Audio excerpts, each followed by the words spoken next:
overall purpose of this device is to provide a new microfluidic platform technology that realizes automated cascade reactions in small aqueous droplets.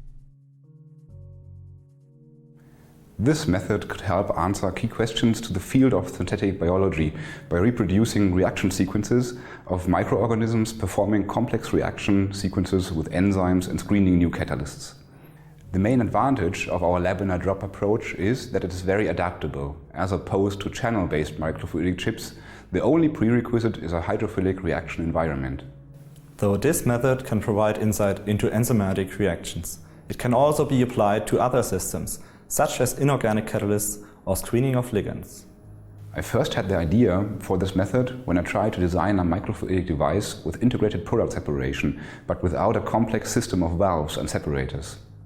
By moving the reaction solution as a droplet, reaction control becomes very simple.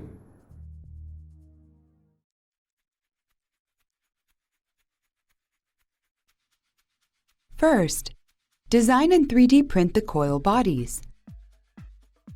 Then, use a winding machine to wrap the bodies with a 0.08 mm copper wire 4,500 times each. Place a Peltier element on an electric board. Screw the first layer of coils onto the Peltier element to form a square.